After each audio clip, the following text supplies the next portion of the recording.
two 16GB memory modules, a 2018 Mac Mini, and an iFixit toolkit. This only has 8GB of RAM. This is 32. This has to go in there. With the 2018 Mac, it's not as easy as you think. It's listed as non-user serviceable, but with this tools, it may actually be possible to successfully do it. You have to be careful. There's a lot of antennas and stuff, and all sorts of crazy torque screws that you have to remove, but if you're careful, it is possible. Hopefully. Oh, here's the tool to remove this back cover. It's quite easy to remove. And I flipped over the Macs with the ports facing me, and I could read this. The shiny metal circular thing actually houses the antenna with a very in the black circular thing, and you really have to be careful when you remove that not to rip out the antenna cable. I just don't pay any attention to that in this video, but I actually made pretty damn sure that I didn't snap off that antenna. You just carefully lift it up.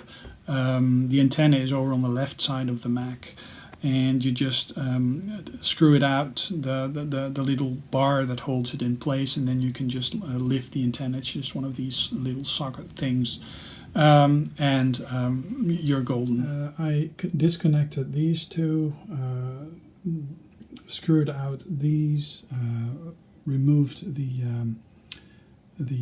cover of the fan, took off this, replaced the modules, and now I have to carefully reconnect the LED indicator, the power thing, and screw back the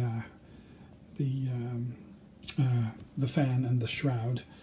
And yeah, it really is a wonderful board. Oh yeah, and if you remove these, the unit actually slides out.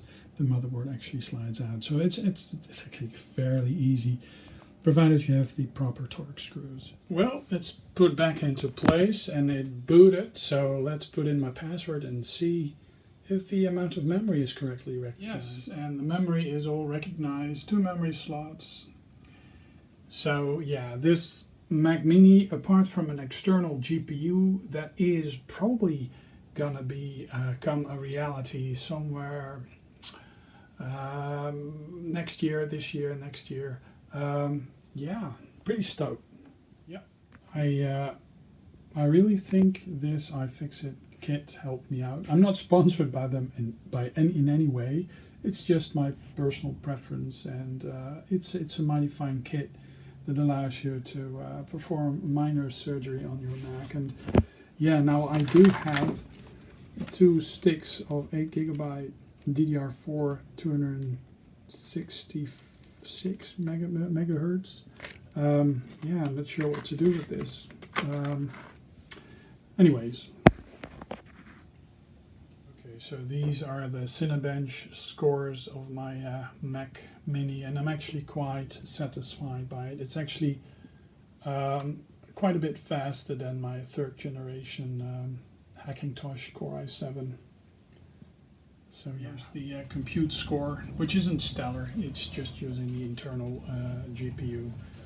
But depending on my needs, I may actually eventually end up going for an external GPU on this system. And let me tell you, replacing the RAM yourself, getting a lower spec system instead of maxing it out from Apple or the other sellers, is actually the way to go. But you really don't have to be afraid to just open up your Mac and replace the memory. And with the Mac Mini, especially the older versions, it's always a bit of a hit and miss what you can actually replace. The Mac Mini 2014, for example, did have user replaceable storage, but the memory could not be altered, so you would be stuck with whatever memory configuration the Mac came with. My 2014 Mac Mini, it sits downstairs, and it's a media player retro gaming system on the telly. It came with 4 gigabytes, and it has a pretty much maxed out hard drive added in later, but you can't change the memory. So it's a media player. It's like a souped-up Apple TV to some degree. I mean, Apple TV services aren't available over here, and Apple TV just doesn't function properly over here in the Netherlands. It's just for playing YouTube and Netflix, it's good, but nothing else. We don't have Hulu or any other services over here. So that Mac Mini is down there, and this Mac Mini, this 2018, you can replace the memory. It's listed as non-user replaceable, but that's because of all the Torx screws and the little antenna things I showed you that you just had to fidget with one of these iFixit toolkits, or a set of Torx screwdrivers and the spatula. It's actually quite doable. It's very doable.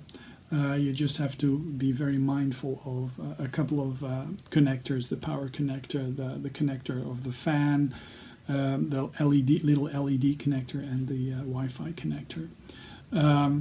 Other than that, it's just very user replaceable. So I mean, it's not like a dumbed down cage that you open. It's a bit fidgety, but yeah, I found it very, very easy to do. And I'm accident prone. I do tend to mess up some stuff.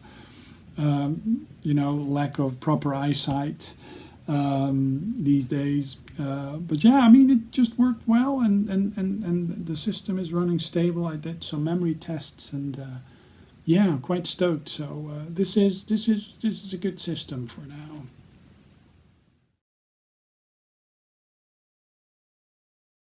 This is the Cinebench R15, and this one, the multi-core processor score, and you can see with 895, it's quite respectable.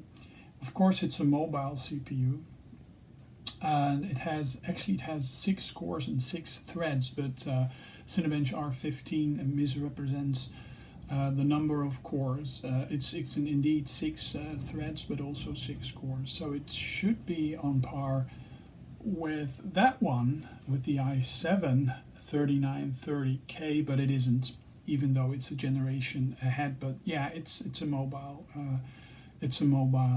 CPU. But I'm quite satisfied by the way it all is. This is the Cinebench OpenCL score.